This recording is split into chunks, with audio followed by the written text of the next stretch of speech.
Hello, everyone, and a very good evening to all of you. So today we are all here for the webinar on how the challenges Muslim laws have faced as studying in the law field, right? So first we have the first speaker we have for today is Ms. Aisha Hazari.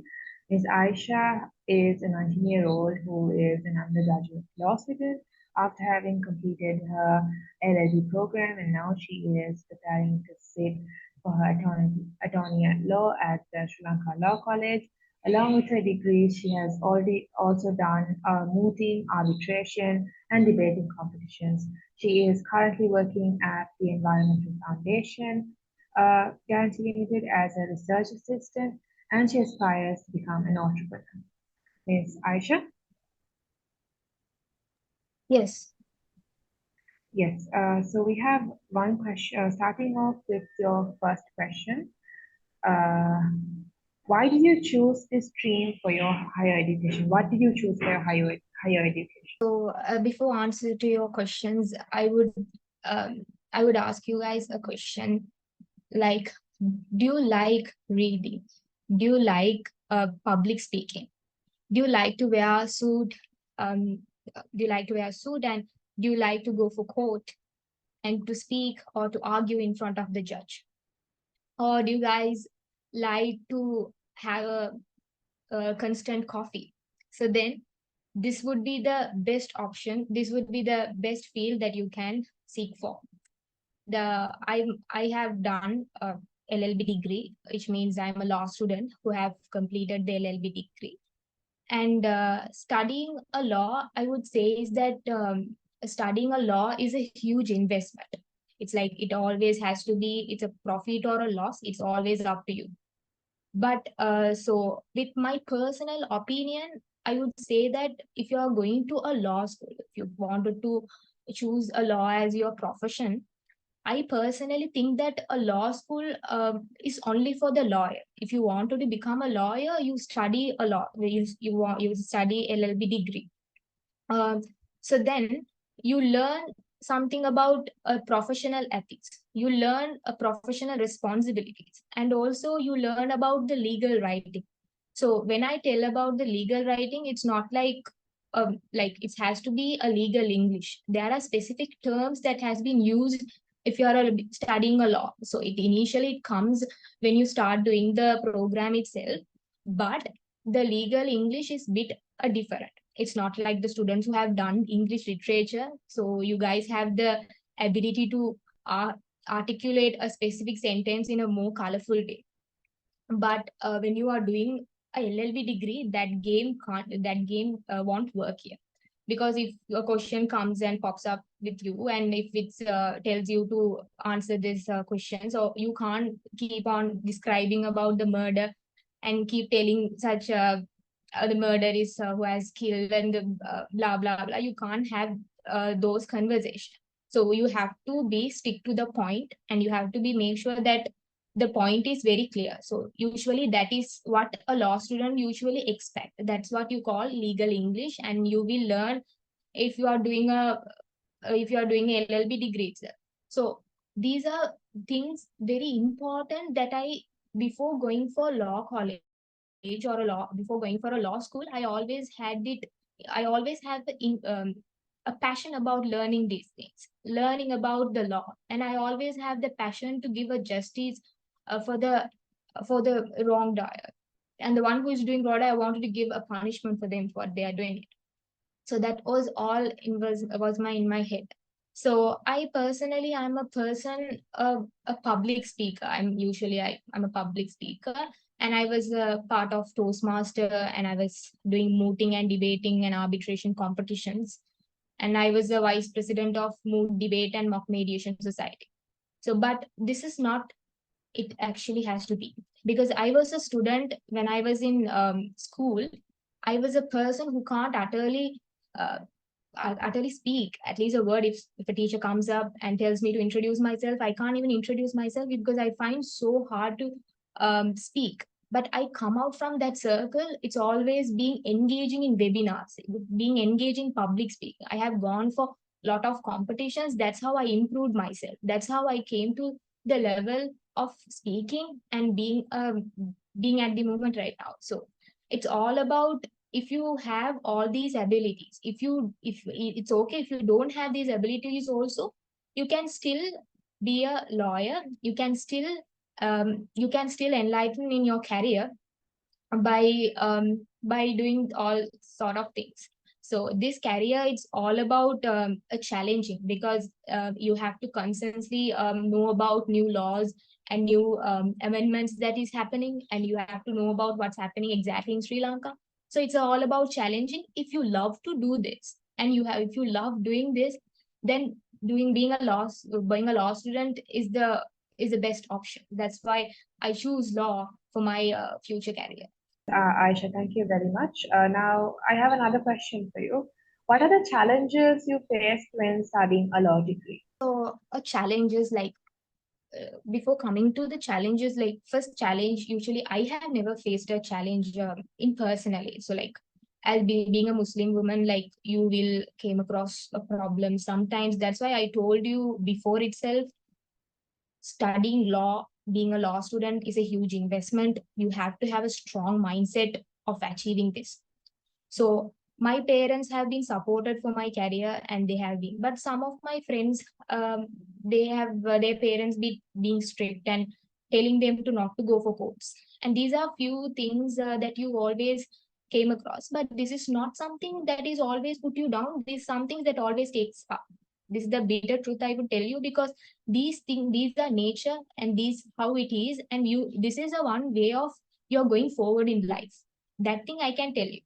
So as I mentioned you before, being a law student, becoming a law student, you have to learn, like you have to learn top to bottom of what you are doing. You have to have it in head. And for being a lawyer, you will know you have to speak on behalf of your clients.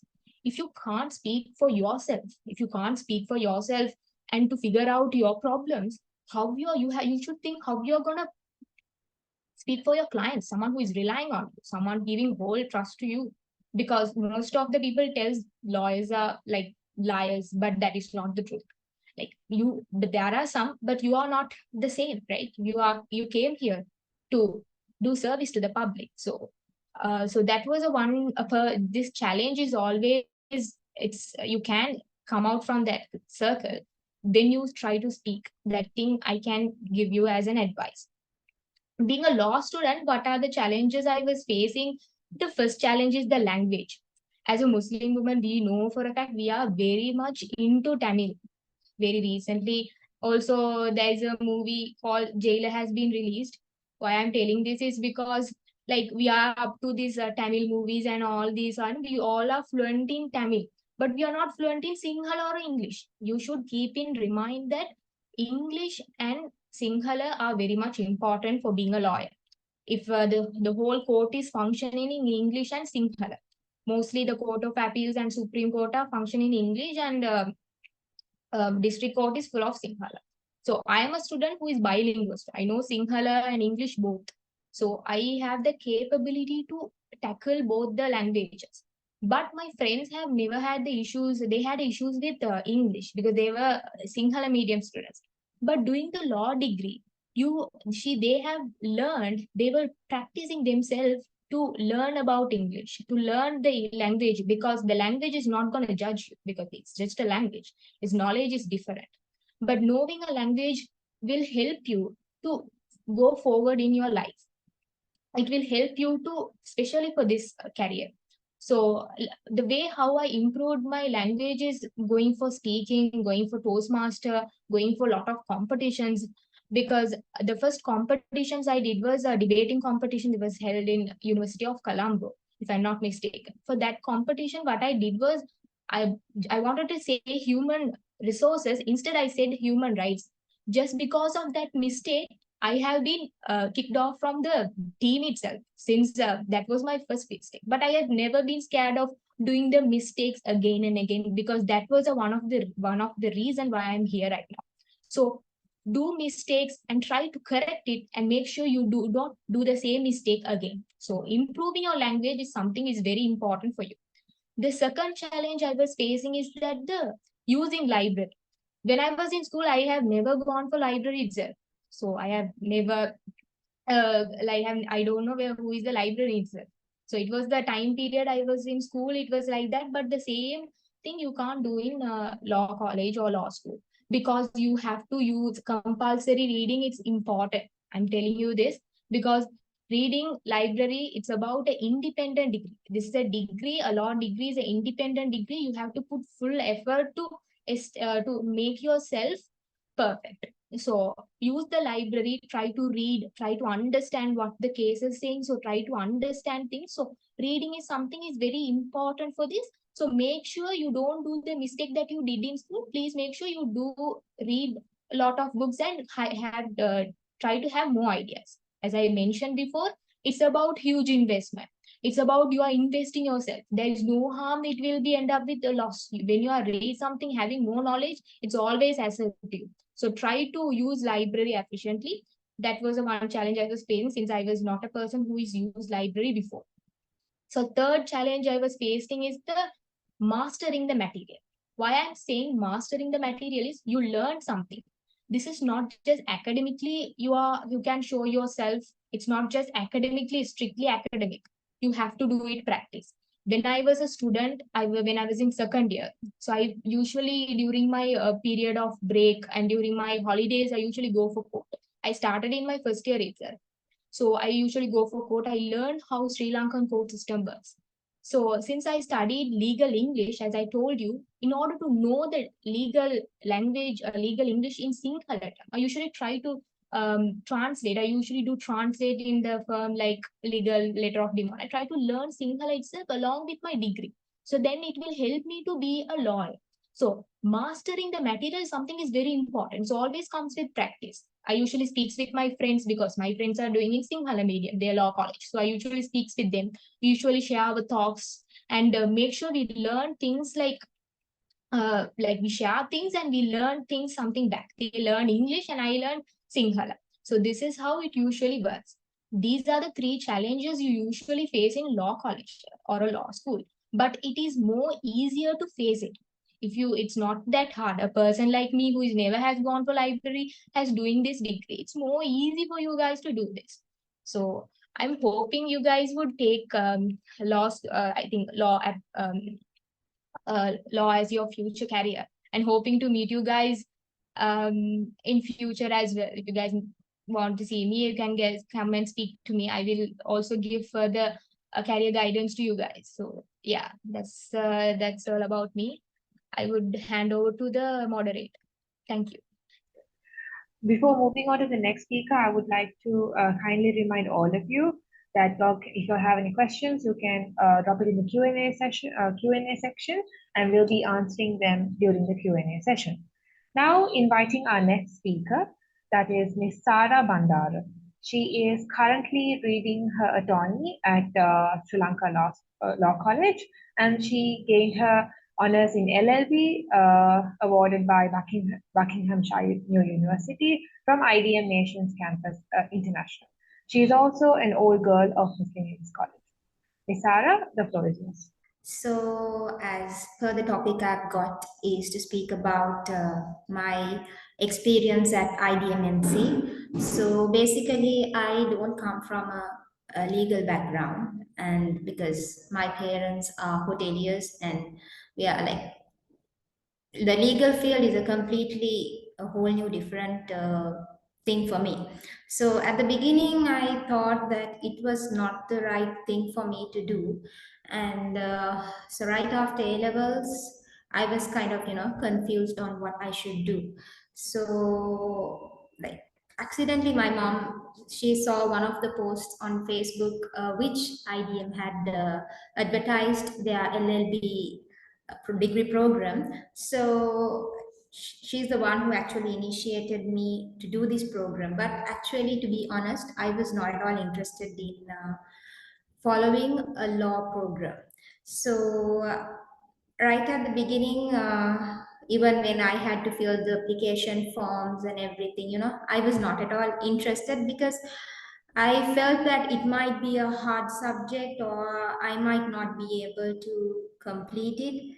Like I thought like I might quit it because like everybody says that, it's hard and, it's not easy to pass a law degree. So initially, when once we received the timetable and the first lecture, as far as I could remember, it was a core module. I think it was organization behavior. So I attended the lecture, and so it was not a law related subject. So again, I actually lost interest. So afterwards, then I was kind of, reluctant to go to the next lecture, thinking, okay, this is not my thing. Then again, the next day, we actually had contract law. That was actually the very first legal module I followed at IDM. So once I attended the lecture, so to be honest, I was like, I was not rigid with my decision. I was kind of flexible, thinking, okay, I might quit, I might not. So once I, sat and I was listening to the lecture, like, okay, things actually got into me, and I started liking the subject. So as far as I could remember, it was like offer and acceptance, the first lesson that we did for contract law. So that was the very first legal lecture that I followed. And I should definitely mention it was done by Ms. Dilrukshi.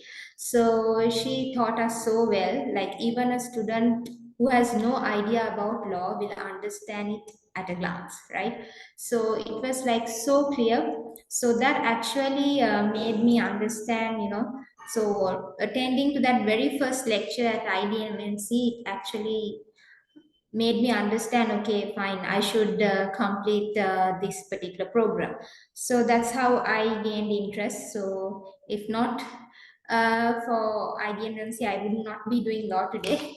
And the other thing is, for a girl, I mean, for a Muslim girl in the first place, I would think that IDMNC is the best place to join to do law or any other degree program, because it is like really safe. And throughout my 3 years of study, we actually didn't face any kind of hard situations, like basically, if you see in other universities or other colleges, you have conflicts between guys, and so much of issues, like you would even notice fights in the corridors. So actually, within these 3 years, like within the 3 years I studied, I've never witnessed any of it. So it is like a very safe place and a very decent place where you could peacefully follow your program. So apart from that, throughout my study period at IDM Nations Campus, all the lecturers, they were really good, and really good in the sense they actually teach you right from the beginning, right? Even if you don't understand anything, like, how do I say, it's like, they spoon feed you, to be honest, right? So you don't have, I mean, you have to do additional reading. I mean, being a law student, you are obviously have to do additional reading. You have to study case laws, so there's so much of things that you have to study. But with regard to my experience, like, we uh, we were like really taught so well, and because we were able to score really good grades, and the examination system and everything was done perfectly. I joined IDM, as I said, in 2019. It was a very challenging year, especially for Muslim students, where we faced the Easter attack somewhere, yeah, in April. So I remember, yeah, so we had actually to submit 8 assignments on the 29th of April. So that was like, I think, we are one week right after the attacks. So even such things were not delayed due to the country's situation. So everything went perfectly. Examination wise, assignment wise, covering our syllabus, everything was done in a really perfect manner. So I would also like to say that unlike in other degree programs, in this LLB program, if you're going to start it right from the IHD, there are few modules that they cover, like industrial law, family law, CPC. So all those, like I think 4 to 5 modules of Sri Lankan law are taught under this program. So that is actually very much beneficial if you're looking forward to do your attorneys at law examinations at the law college, because even up until today it really helps me, because as we know, we do the UK law for our degree, and once we get into law college, we have to start learning Sri Lankan law. It's like a very nice, decent, completely student friendly environment, from the student administration to the panel of lecturers who are teaching us. Everybody are really friendly, and you could easily do your degree program without any barriers. As a Muslim student, choosing to do law is, it's, you have to have courage, and you have to have confidence in the first place. Like, and don't think it's a hard subject. But if you start liking to do, if you start liking the subject or the modules that you are being given to study, you are definitely going to, get passionate about it, and you'll be able to complete. So what I should say is that, since I think, as far as I was told, most of our audience are like after A levels, so it's not a hard subject, or it's not a hard degree to do.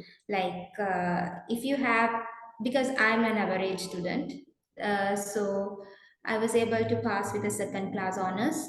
So it's that thing, like, you have to do some extra reading, and get yourself prepared. So, like, the moment you have a law degree and you say that you're a lawyer, like, there's a different kind of feeling that comes into yourself, and a different kind of respect that people pay on you. So that, like, not like other professions. So I should always be thankful to IDM Nations Campus for, offering this particular degree program, and that actually indeed has brought me here to speak few words on my experience on being a law student. With that being said, I would like to wind up my session, and thank you. Thank you very much, Ms. Sarah, for a wonderful introduction about your journey as a law student at IDMNC. Now, as for this, inviting our next speaker, Ms. Sheha Mariam Hamid.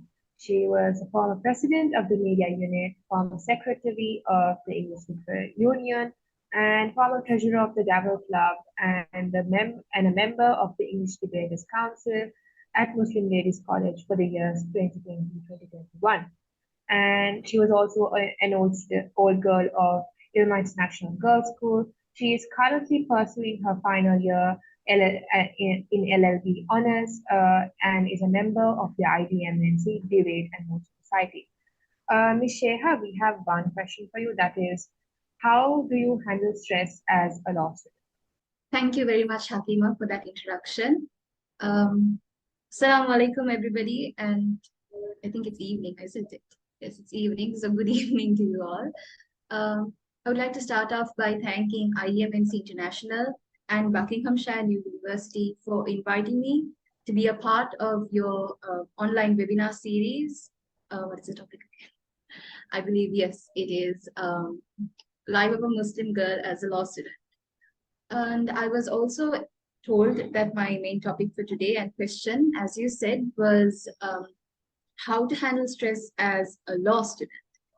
Frankly, the first time I was given this topic, I started to think, how do I convey this message without frightening my audience, without telling you things that will make you reconsider the option and not choose law as a subject.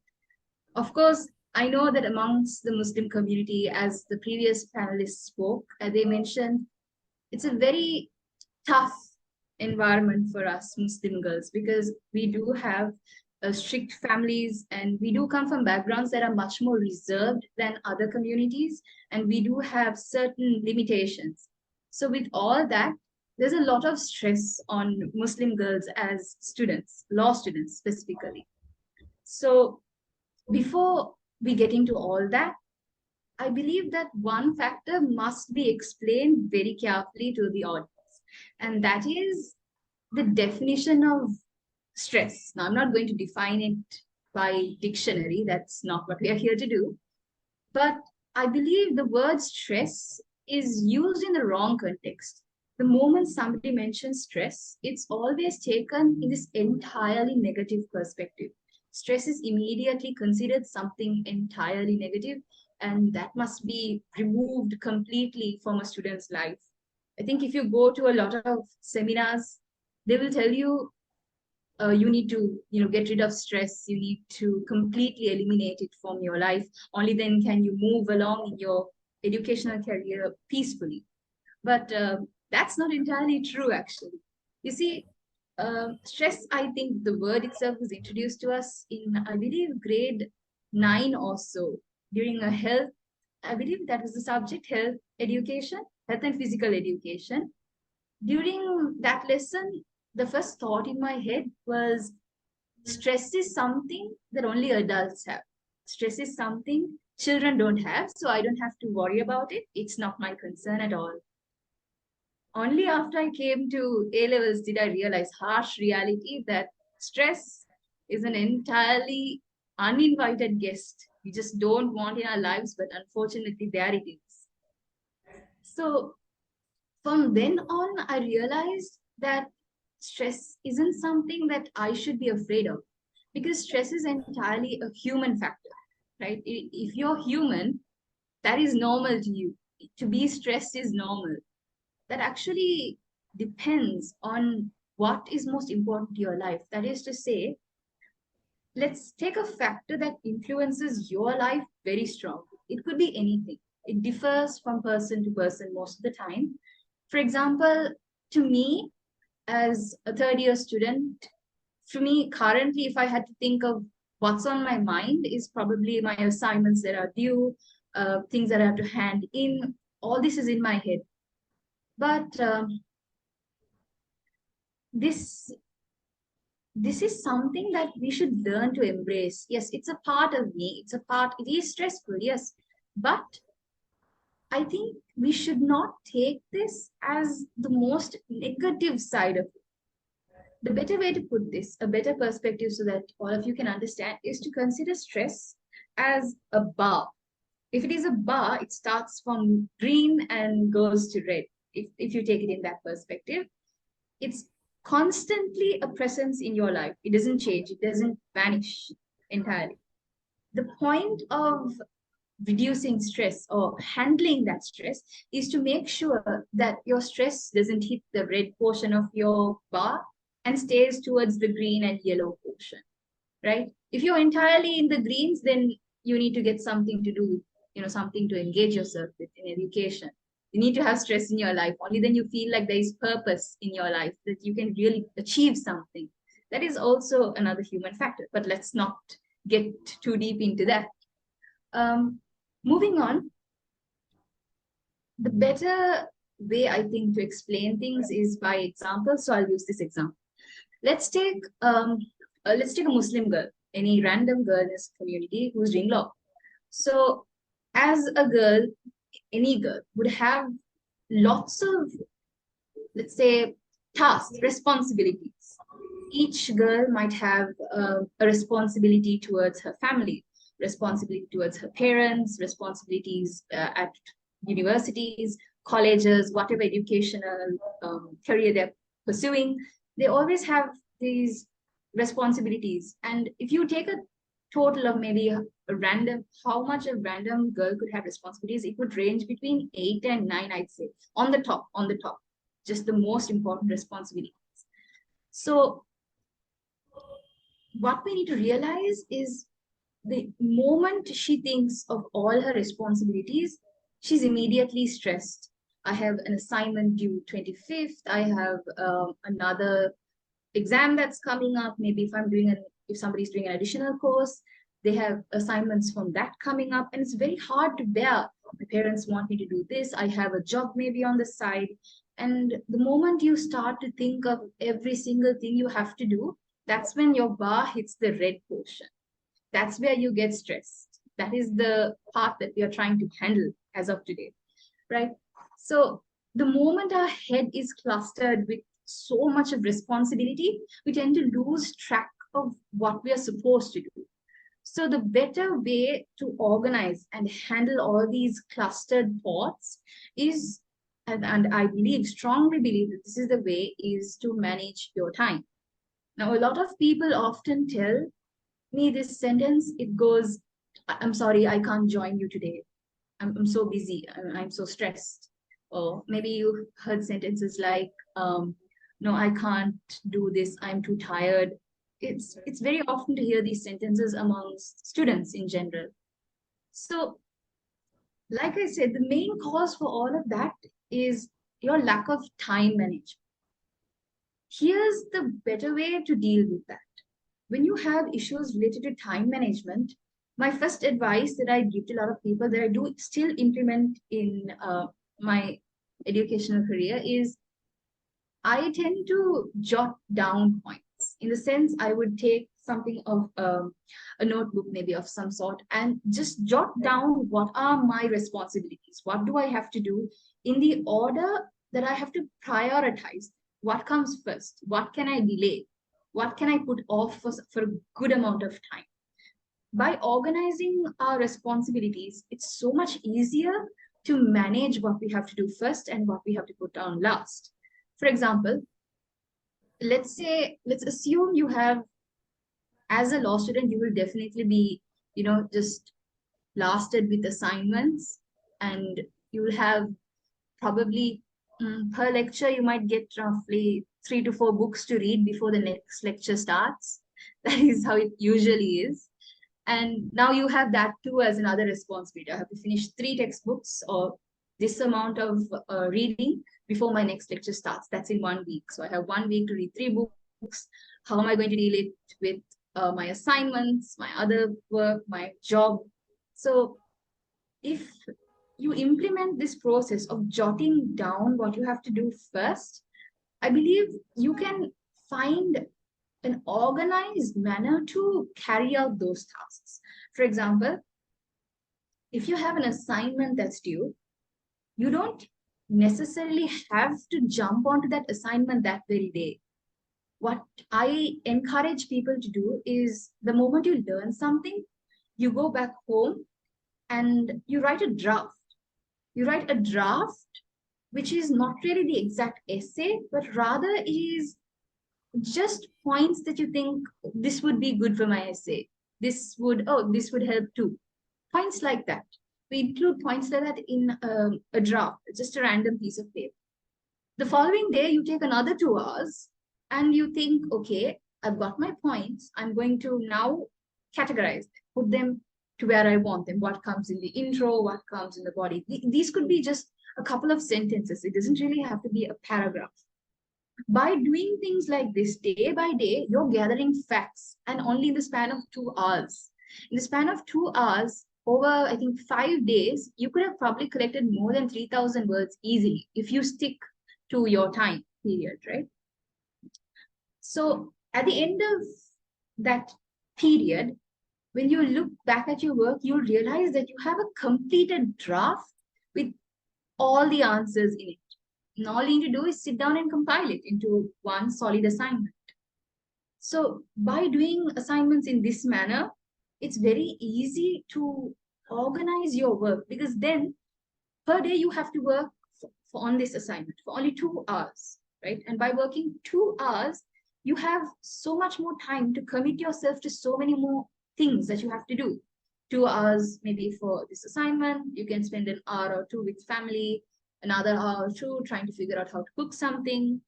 It could be anything at all, and you still have time. You won't be stressed. And at the end, when the deadlines are close, you'll probably already done a day before, because you've organized your thoughts and you've managed to complete the assignments in those assigned time periods. That makes doing anything so much more easier. Other than this point, the second point I always tell myself, I have to constantly remind myself to do, is to tell myself that I am human and I too need a break. And sometimes I don't know how, but there's a lot of very talented, I would say talented lecturers who managed to complete like a 5,000 word thesis within the span of like, I think 3 to 4 days. Yes, I've actually had a lecturer tell me that. That was very cool, but most of us really can't do that because you think of 5,000 words, you start to think what fits, what doesn't fit, where do I get my content from, and all of that comes into play. So since we are not such extraordinary people, I definitely am not an extraordinary person. I am an average person. I tell myself, I have to constantly remind myself to take a break. And by taking a break, I don't mean doing something unnecessarily, just lying around, looking at YouTube, scrolling through random things. No, not like that. That's not a break. Because rather than calling that a break, that could be called procrastination. You're just putting things off. No, that's not what I mean. What I mean is to take a temporary, just useful break. The best thing to do is to take it out on sports, to take out whatever, frustration you have on sports. It always works. It doesn't always have to be sports too. You could take good walks, just something that temporarily distracts you from your stress of the day. For maybe an hour or two, when you take a walk or take a break from that heavy weight that education is putting on your head, you really find yourself collecting different ideas. I don't know if you've also felt this, but there are times where when we are doing the most random of things, we get the best ideas for answers, just random pops of creativity and content just comes in. Oh, I read this here, I read that there, why can't that contrast with this here? And you have an entire analyzed point just by distracting yourself. This is because this is how our brain functions in general. When we take a break, our stress bar has calmed down from red to the middle of green and yellow.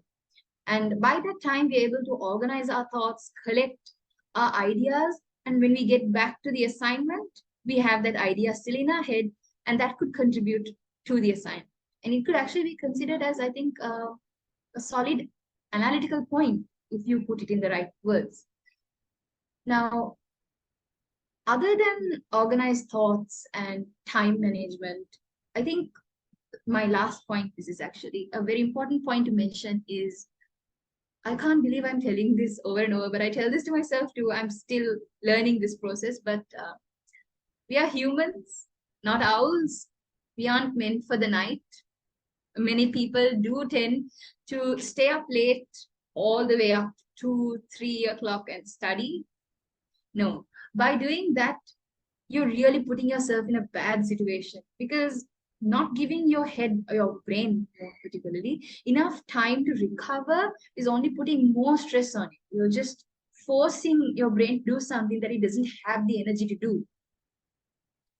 For most times, you have to preferably try to avoid that period from 9, preferably 9 to 2 in the morning.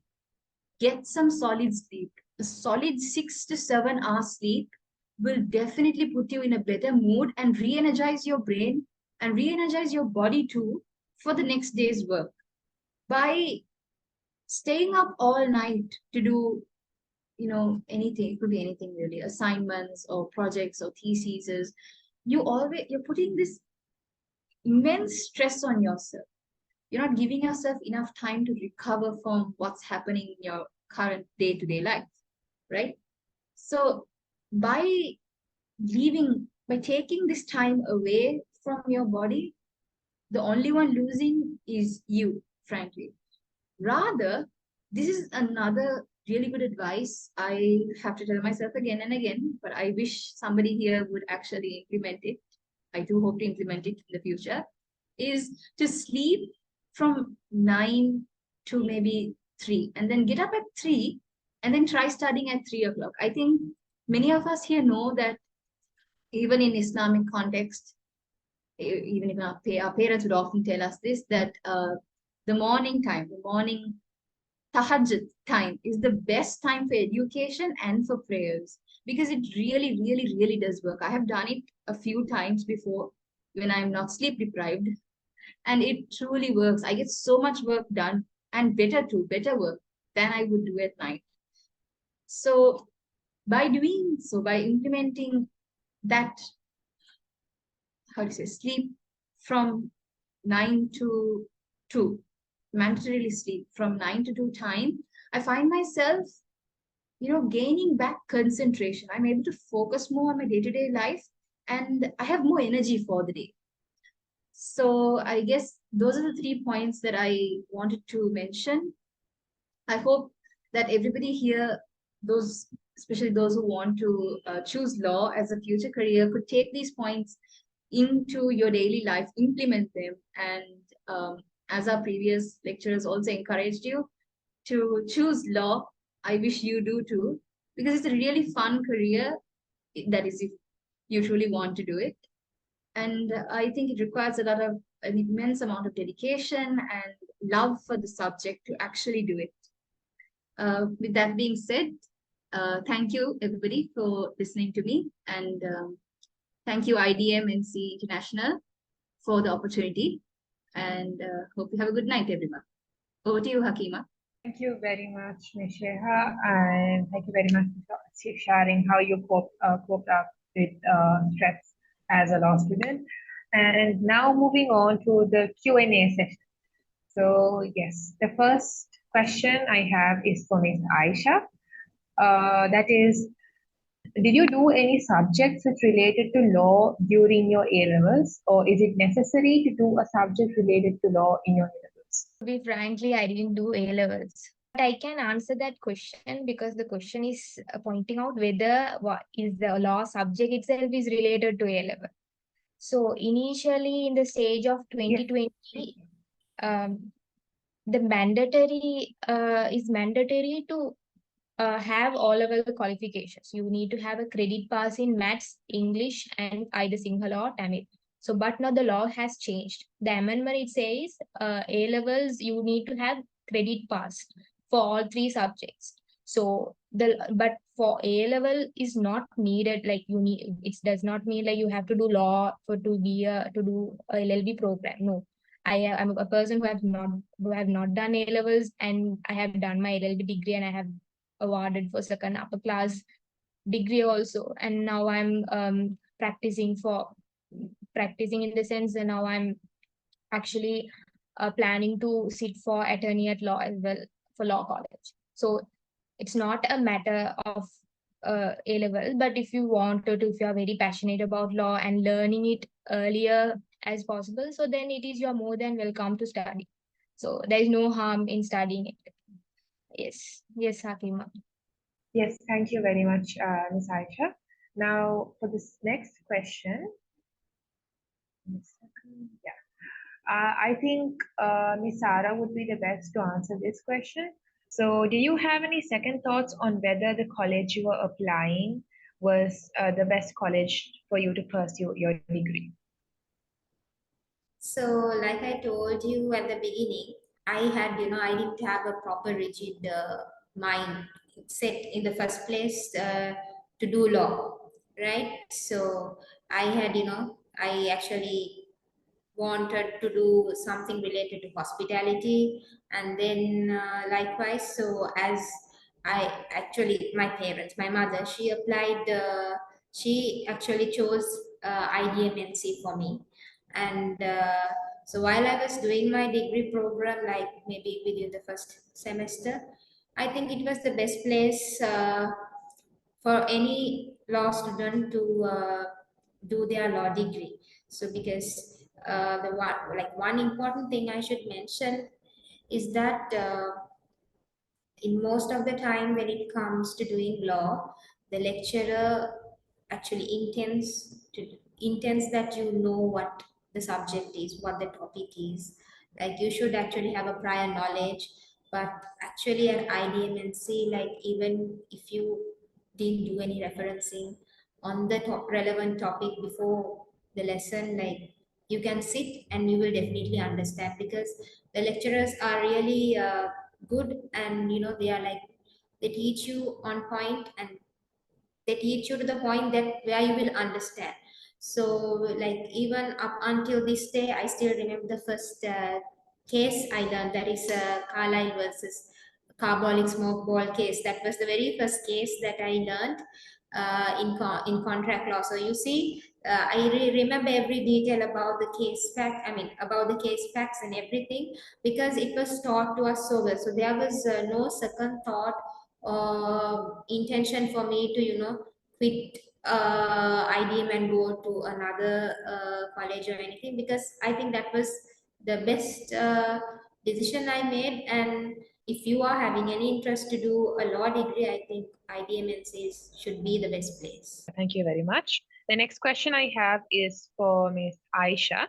The question we have for you is, building a strong professional network is important for when we study law. So can you share your approach to networking and how we could approach it as a female student, and any tips you have for cultivating meaningful connections with other fellow colleagues? I'm actually specialized, my specialized area in law is intellectual property law and environmental law. So there is a vast number of opportunity you have in intellectual property law, especially for women. So that was one of the reason why I was very specializing in this specific field.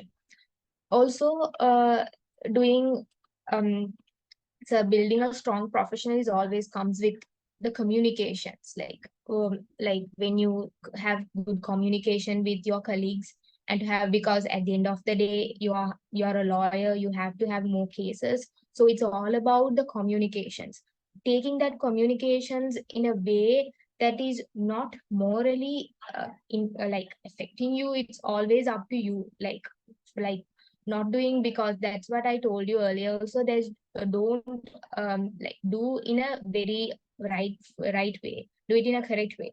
Don't go and doing some cheatings, or don't actually someone actually coming and trusting you, and that is if you're lying something, so that's not actually good. So mostly in criminal sections there are at a time things can go wrong. So make sure you don't do it in a wrong way. So that is how you have to balance. But in any ways, it is not hard for a woman. That I would tell, there is no hard way of only for women in this career.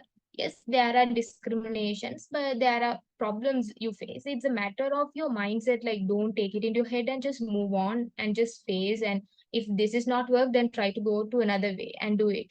So that's how it works for me. So I took intellectual property as a specialized area, and environmental law also. So these two areas are much similar, but this two area I would encourage you guys to do it also, because it's very pretty interesting, and the places, the firms and all are very it's the area, and the lawyers are pretty much sure it's very interesting, and you also can have more network with other lawyers. So yeah, hope that answers the question. Yes, definitely. Thank you, Ms. Aisha. The next question we have is for Ms. Sheha. So, Ms. Sheha, there are two questions. First one is, are there any, I think you can combine these and ask, are there any specific strategies you use to cope with stress that you think would benefit other Muslim girls in law school? And the second one is regarding defeating procrastination. Okay, so first, specific strategies while studying law, I would say, is to always have a positive outlook on what you do. Most students I've seen who study with me, the moment they get the question itself, like the assignment question, their face entirely just morphs into disaster and all negative thoughts. You can clearly see it going through their heads. So I think specifically what you should do is you should have a positive mindset.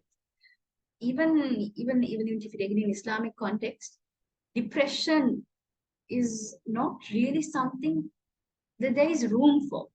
What I mean by that is that if one truly can read and understand the Islamic principles, you'll come to realize. I have read many hadith books of hadith and translations that have mentioned how to keep one's mind free from negative thoughts. when you persuade education, especially when Muslim girls persuade law, I've personally heard many people come up to me and personally tell me, I don't think Muslim girls can be judges. Is that so? Like, it's not allowed in religion, right? But despite all that, I know the truth, and I tend to tell myself to keep a positive attitude and know my capacity for work. By knowing my capacity, I know, see, I'll explain that in a better way. When you know your level, when you just start out law, you should know that you're new to this. So you can't expect to do as good as maybe you were in A level. You can't expect to have 80s. You have to have that moderate mindset as well. When you have a really calm mindset, a lot of things will work out for you much better. That's one. And the second one about procrastination, to be frank, I think that procrastination has actually gotten, how do you say, it's almost like an excuse almost in today's society. Like it's a common phrase, more like maybe stereotypicalized. The phrase has been, let's put this another example. When someone gets any task, it could be anything, any challenge, the first thing they choose to do is they choose to put it off. They choose to take, maybe not even glance at the question, just put it off because it's a burden, it's heavy on my head, so I'll just push it off and I'll deal with that later. And you tend to engage yourself in other activities, and when it comes to the deadline to submit that assignment, you almost snap out of that mindset that you were in and realize, okay, now I have a huge burden to deal with. Immediately, that really causes a negative effect. To deal with that, I honestly tell, rather than procrastination, stay focused on what your priorities are. If your priority is maybe to deal with so many things at once, make sure you really jot down what's first, what's second, what's third, and break those activities down to further pieces so you don't have time for procrastination. Procrastination only starts when you have that negative mindset that this is difficult, this is hard, you know. But if you get rid of that mindset, there is no room for procrastination when you get rid of that mindset. You start by working on something immediately, and when you get used to that cycle of working, in pieces, working pieces, okay, this much for today, this much for the next day, just 2 hours tomorrow. I can't do 2 hours tomorrow, so just one, I'll do 3 hours today and do 1 hour tomorrow. By breaking down your work into portions like that, every day you think, okay, I have done something. I'm not entirely lost. And I think that really contributes to getting rid of procrastination as a whole, or maybe bit by bit, however you think of it really. It's about improving your mindset really. That helps a lot, and I hope it helps you too. Hakima, I think I answered that question, right? Is that so? Yes, Rashida, thank you very much. And I think it's time to wrap up this webinar. I would like to extend my thanks to the speakers and the resource persons who joined and shared their valuable thoughts with us today.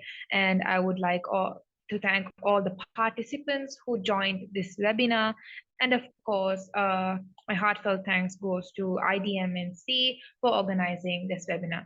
Have a nice day, everyone. Good evening.